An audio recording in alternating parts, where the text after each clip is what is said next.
Welcome back everybody to Let's Play. I guess I haven't really titled it that, but let's just call it Let's Play Dark Souls 2 right now. Why don't we? Anyway, it's time for episode number 4. I cannot believe we're already 4 minutes in and we are basically right where we left off. In Majula, and that's kind of good too, because I do want to spend the first few minutes here in Majula. As you can see, Lenegrast has now opened up his shop. He's now working. We can loot his treasure, getting a short bow, which is actually rather fantastic. And we're now going to talk to him and kind of just take a look at upgrading weapons. At least for a quick second here. He's not the nicest person around, unfortunately, but he's certainly going to grow on us just because he does provide a very, very amazing service. I mean, you just have to put it that way. There's no question about it. He's very helpful. Do not kill this guy, by the way. Please try to not kill him. It's probably going to help you out in the long run. But yeah, now, having talked to him, having properly introduced us to him, we can now buy things at his store. For example, arrows would probably be a good idea, and I'm probably going to get a few too, just to have another long-range option, which is always good to have. And yeah, he does also sell Titanite shards and repair powder, but for now we're just gonna try to maybe upgrade stuff with what we have. And there's no need to upgrade this shield because we're gonna switch pretty soon, but I would certainly like to upgrade my Heide sword a little bit. I might even buy the extra shard that we need in order to do that. Might even buy a little bit more than that just because we can. Why don't we get like 5 maybe? Just because we have the money and because it's probably going to be very useful. Oh, come on. Actually get to where I want to be. It's probably going to be useful in the long run. So now, upgraded to +3. That's rather good. I don't know if it's the best weapon that I could be going with right now, but I rather like it. I've enjoyed it so far. It's really, yeah, provided us with, yeah, just a good weapon. The weapon has provided us with a good weapon. That is very good English, and in order to kind of distract from that slip up, I'm gonna very quickly head down here and go to a new area. As I was already hinting at last time, I do want to check out a new area this time around and not go back to the Forest of the Fallen Giants. There's still a few things we would like to do there, absolutely. For example, the Pursuer is one of that, and then there's also a few items and weapons we can get there as well.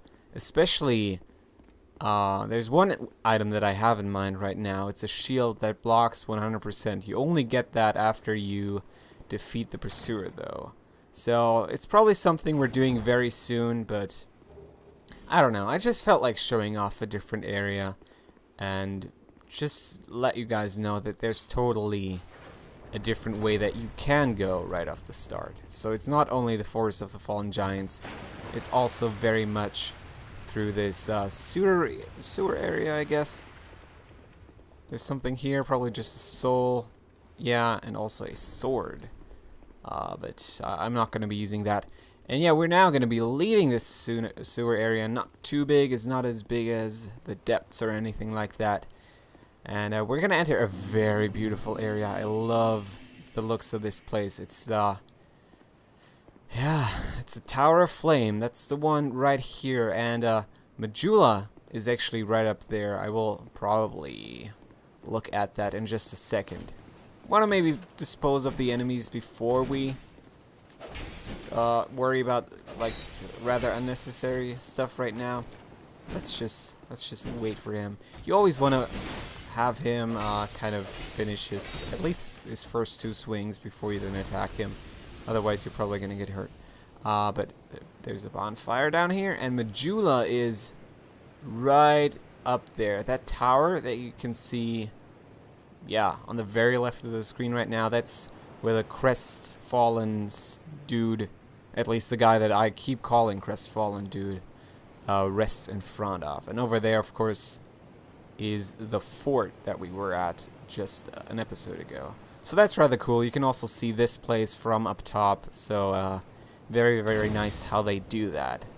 And it's not as obvious as it's maybe, at least for the most part, in Dark Souls 1 here. It's a little bit more hidden like that, but I do appreciate that you can still see the areas from the hub area. It's really cool. Gives you a great sense of progression and just how the world is set up. I'm a very big fan of that. So of course, if we respawn him, we're gonna have to fight him again. I hate doing that because I often, at the very least, underestimate his swings and then he still hits me. There's a guy right here. He has like a big mace-looking thing.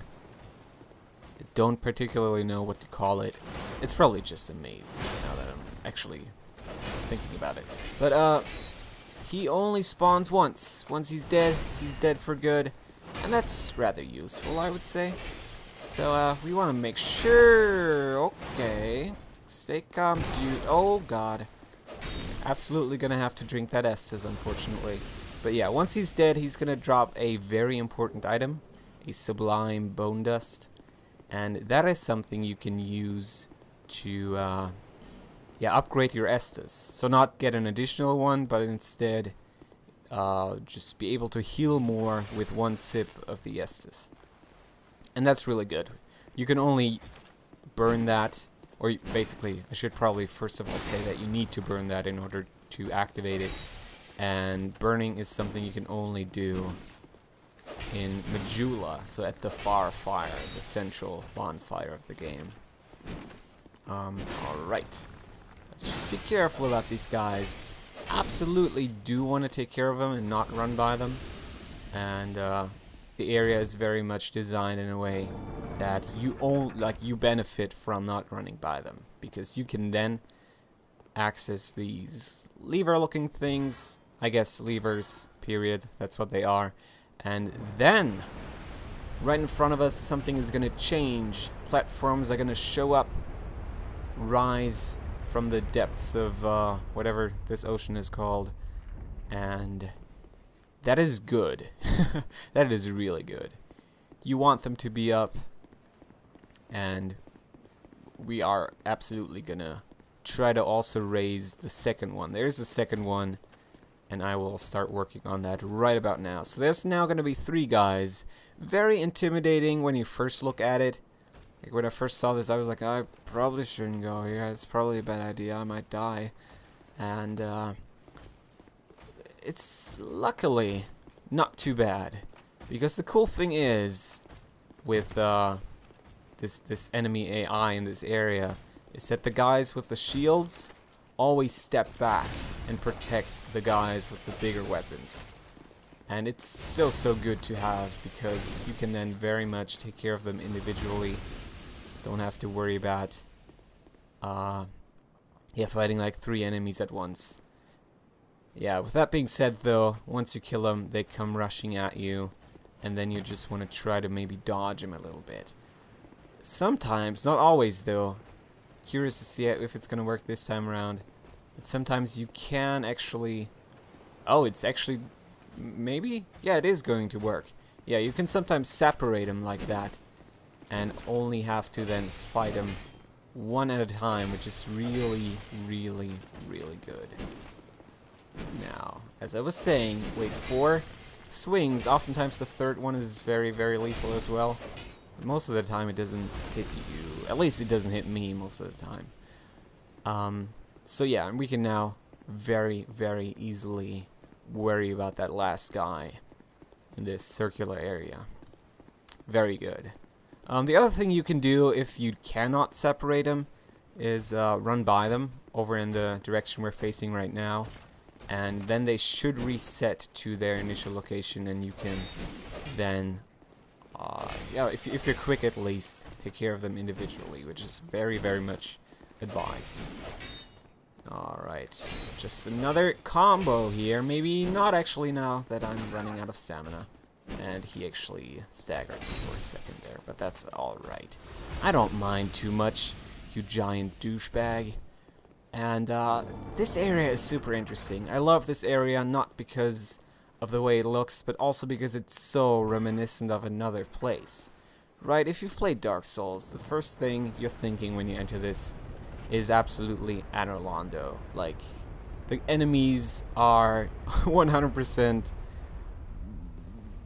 like, or at least they look very similar. They're not 100% the enemies that you also encounter in Anor Londo. I'm not saying that, but they look very similar.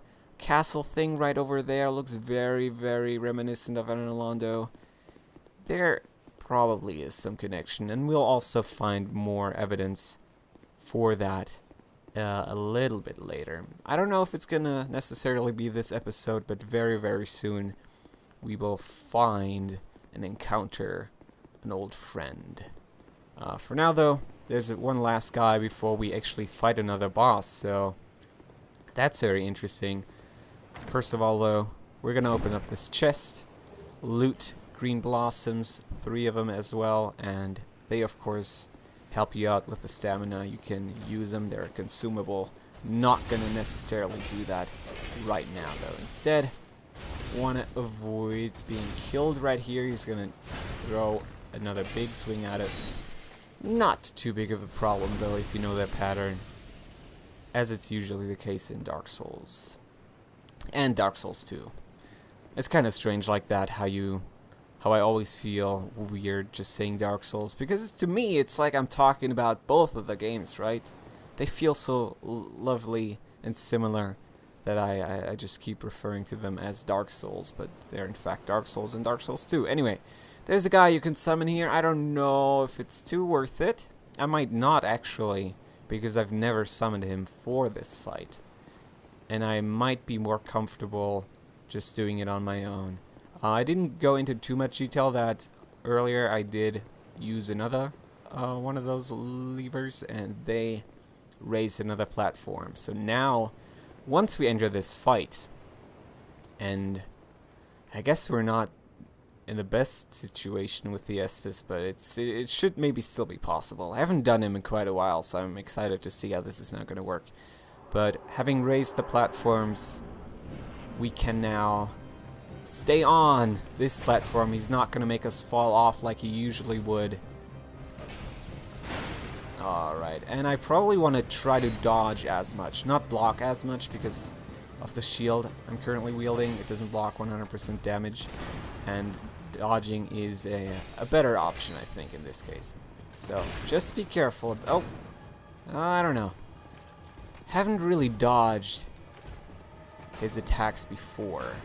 I mean, I've already tried to stress that in an earlier episode, that I'm very much a shield user when I play for myself, but kind of just the way this character is set up right now, it's gonna be tough to, see, I have a hard time dodging that one. Right now, let's maybe try to use a life gem. I don't know when the best time is, probably right now.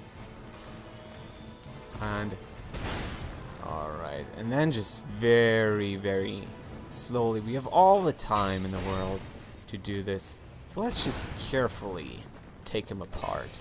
The Dragon Rider. I have not necessarily talked about him too much yet, so let's do that a little bit. He's not the worst boss in the game, I don't think. He's also certainly not the best. I don't know. He's a rather standard one, is I guess what I'm trying to say.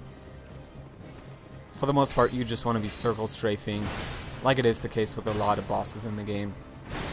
And I also do believe that after he's half down, from like a health standpoint, I mean, what other standpoint is like is it gonna be? But yeah, once he's half down, I think he gets a little bit more aggressive. Not too big of an issue though. He should be down in just a matter of seconds. We just gotta keep dodging him, like we have been for the past minute or two, and he's down. So that's another boss out of the way very, very well. Now, we can go up here. There's going to be another bonfire up for us. Also a NPC, which is always nice to see. I don't think there's this like a single situation in which I hate seeing an NPC. It's rather cool and exciting, and you get to hear new stuff about the world and the people that inhabit it. It's a good time. I'm really a big fan of that. But let's rest at it real quick, refill our Estus and everything else, and talk to this lovely lady. I forget her name, but she's sure to tell us. My name is Lycia. There we go, Lycia. I have come to spread the art of miracles, a practice of which I am a disciple. I can see that you are well suited to comprehend their wondrous power. But the cost of it, that's for your heart to decide. Alright, and she's basically the miracle person of this game. You can buy, for example, a chime, which is used to wield miracles, and you can buy a ring that increases faith. Really useful if you want to be using miracles. And she, of course, also sells a bunch of the miracles. So I have a little bit touched on this when we initially started this episode. Not this episode, but the series, much rather. And I did say I would like to try a little bit of the faith, a little bit of the miracles. And I don't know, certainly let me know what you think about that whole idea, because I have not made use of miracles yet. Like, I just have not straight up used any miracles in Dark Souls 2 yet. So, I don't know. It should be a very interesting thing, because there's a few really good offensive miracles that I want to be using, like the lightning spears and stuff like that. Should be very useful. Also, the heal is always something I'm a big fan of. And yeah, I mean, she's now talking a little bit about herself, how she wants to spread her faith and blah blah blah. I shouldn't say blah blah blah, that's rather mean now, isn't it? But well, for I must do this. For what we want to achieve here, it's enough to just talk to her very quickly, skip through her dialogue, because once she's done, once she's finished with her little preach right here, but there's hardly a soul to be found here. She's gonna then also go back to Majula, which a lot of NPCs do. Not all of them, but a lot of them do it, and it's really useful too. So by teaching the good word. Yeah, and I don't know. She's not the most trustworthy person in the game, but also not like the most evil one. Anyway, now having talked to her and having basically exhausted her dialogue, we're once again gonna rest at the bonfire. And there's a second boss that we could do. I don't know if I want to be doing it right now. I really haven't thought too much about what I want to achieve in this episode. I probably should have done that before starting the recording, but right now we are just, yeah, for the most part improvising. We're just gonna see whether we can make it over to where I would then fight that. Oh, that's gonna hit like a motherfucker. Anyway, we survived. We're just gonna now kill him and advance. Keep making progress. But yeah, as I was saying, we're now gonna go over where the second boss of this area is, and if we're in a good condition once we get to him, we're then probably also gonna fight him. It kind of just depends a little bit, I guess. And shitty situation. I hate approaching this from this angle. It's not necessarily what I like to do, but if we can maybe separate them, it's gonna be hard to pull off, but if we can, it should be something we can survive. As I was saying, not the best angle to be approaching this situation from, and it might even be a good idea to just rush a little bit. At least for a while. Very much should run away now, because it's probably gonna kill me. Yeah, let's be smarter about this and not just keep like aggressively attacking them. I might want to summon this guy because he might help me out. At the same time, I'd rather summon him a little bit later. There's nothing else in my hotbar that I can make use of right now. So this is kind of a fucked situation. At least if you ask me, I have certainly experienced better situations in my life before. But why don't we just get the witching urns? At least I do believe that they're called that. and maybe use them against these guys. Okay, that was rather close. Just keep yourself alive, potatoes. That's all you need to do right now. Use some witching urns, get hit much less. Okay. I have realized that I probably should be a little bit more careful. Also probably not going to be fighting that boss, at least not with this run that we're doing right now. I don't know. We want more Estus for that. At the very least, we can open up the path to him, though. And that's, of course, really good. Now, roll away from that. Probably use another life gem. It's kind of sad to be using these right now because, of course, they don't replenish themselves. You have to gather them. Bad damage to take. Yeah. Right now, certainly not doing the best job, but as long as we can live through it, and maybe also farm some souls, that's very much going to be beneficial. Yeah, everything should be fine. It should be fine, right? Just be optimistic about everything, especially when playing Dark Souls. It's going to be very useful to be optimistic. Right. Because Dark Souls, my friends, is not only the game that masochists play, also the game that optimists play. Is that even true? Am I talking out of my ass right now? I don't know. You guys tell me. All I know is that we're now fighting this guy. We wasted witching urns, if they're even called that, on the two enemies. Not too big of a deal, though. I think we'll be fine, although this is going to hurt. I'm very glad that he didn't stagger me, actually. That wasn't the best dodge I've ever done in my life. Now, that's going to be our last Estus for a while here, so from now on, we want to be a little bit more careful. We just need to get behind it, though. And then, yeah, then do that. Combo his ass. He's done for. Very, very good. Another shield guy. I do actually remember him acting similarly to the earlier shield guys, so rushing at you once you kill the big dude. But, I don't know, apparently he didn't feel like doing it this time. So wait for the combo to finish, then unleash my own combo. Goodbye, mister. There's an item for me to pick up somewhere. Oh, over here is where it's at, actually. Keep forgetting what it is, but Divine Blessing. Another healing item, essentially. Rather useful, I guess, maybe.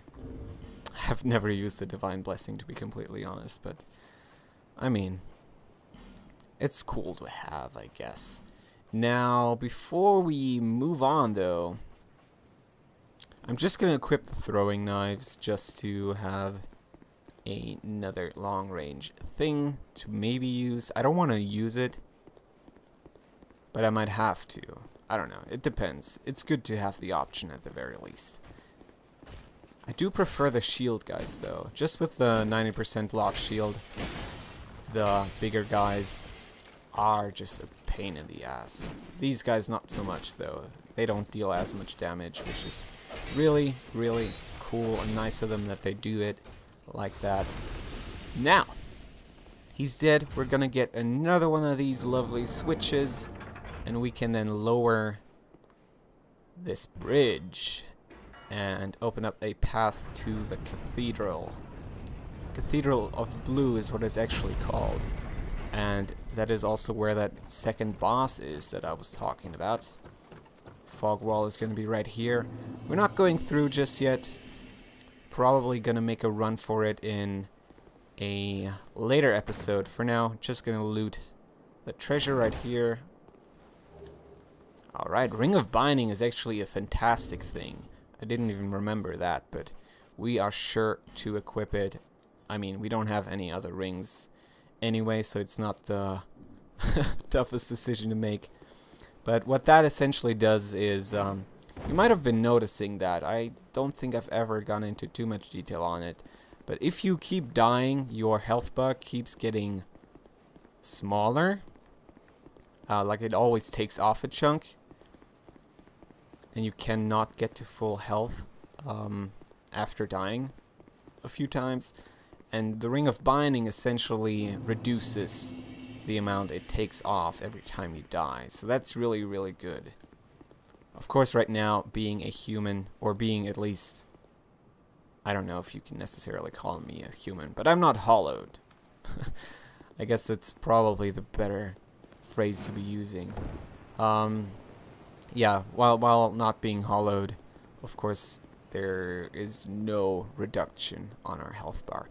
So right now, what I'm doing is going back to the bonfire. We have basically now enabled us to go there much, much easier at a later point in time. For now, what I want to do, though, is go back to Majula and make use of not only the souls that we picked up, but also, yeah, maybe talk to Malin again. Do all kinds of stuff, just a little bit of maintenance, I guess you could call it. So, but yeah, the Heide's Tower of Flame is a really cool area. I find it to be not only interesting from a lore standpoint, but also very, very intriguing from its visual design. It's awesome like that. I really appreciate it, and it is certainly one of the best looking areas of the game. Rather small, though. You do have to say that. Oh, and what I wanted to show off earlier, but I forgot, is how you can look at the Tower of Flame from Majula. It's over there. So that's that thing right above my head right now. That's the Tower of Flame, where the bonfire is, that we just teleported from. So that's pretty cool. Is there maybe another item around here? Almost seems like there would be. Yeah, maybe not. Maybe not. So certainly want to talk to the Emerald Herald right now. We have 20,000 souls, which is quite a bit. Bearer of the curse. Quite a bit, at least for how early we are in the game right now. Seek the king. Yeah, blah blah blah. You've said this many, many times, so I don't really need to listen to that too much right now. And we're gonna level up a little bit. So what's it gonna be? Good question. Endurance a lot. I'm really going to go for endurance.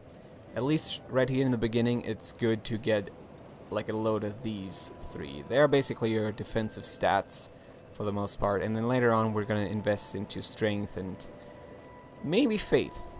As I was saying, I'm really interested in that, and we're probably gonna invest some money, or I guess not necessarily money, but souls, which basically is the currency in this game. But yeah, invest those into other stats as well. For now, it's going to be the defensive ones, though, just because we could just always use more stamina. Okay, is there any point in talking to this dude again? Don't think so. What about Melentia? Don't think so, no.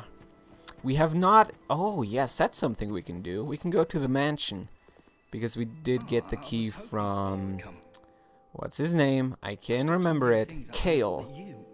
That we also ran into in the Forest of the Fallen Giants. He was the guy talking about the maps, digging up stuff in a cave. So yeah, let's see.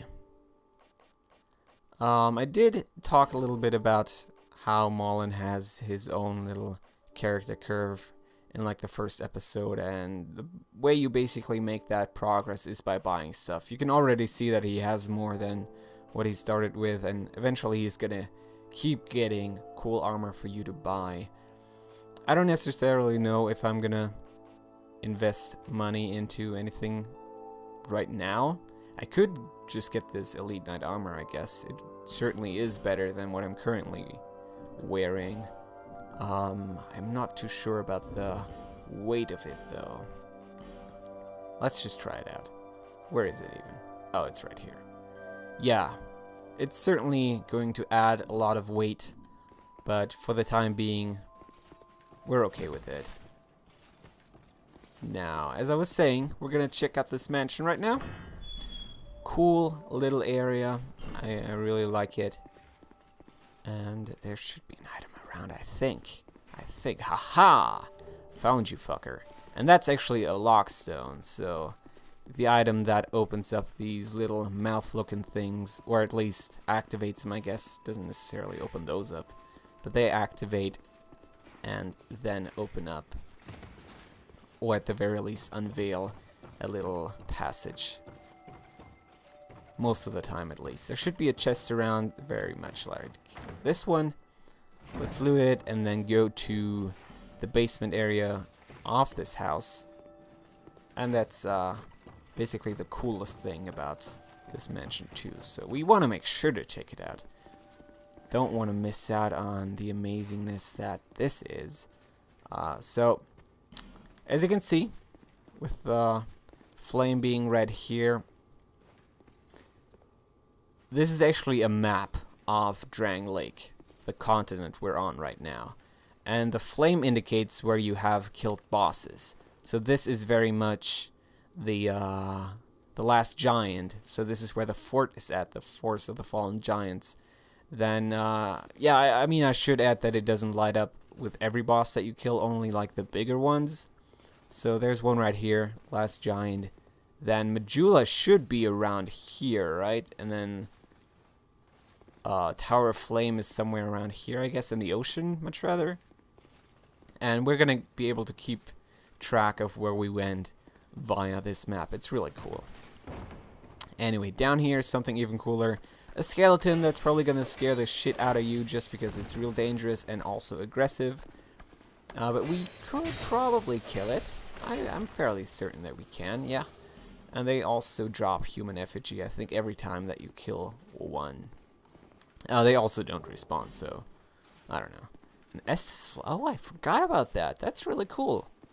So before we end the episode really soon, we can then also upgrade our Estes. And not only upgrade it using the shard that we just picked up, but also keep in mind we did pick up that sublime bone dust in the Tower of Flame region. So very, very, very useful.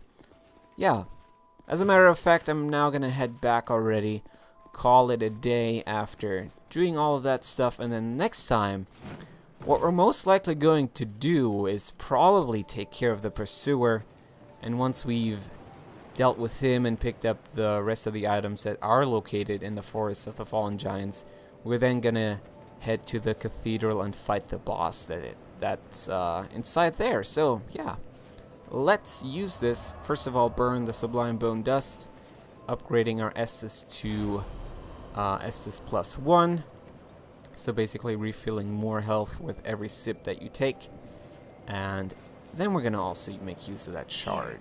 To see light. Cool thing is every time you However faint, have one in your inventory, when you talk to her, she will remind you that you have one. So let's make use of that, giving us 4 Estus. So now we have 4 Estus +1. Very good. And that's going to do for this episode. So I hope everybody enjoyed it. We did get quite a few things done. I mean, not necessarily as much as last time, but we also have a new armor piece right here.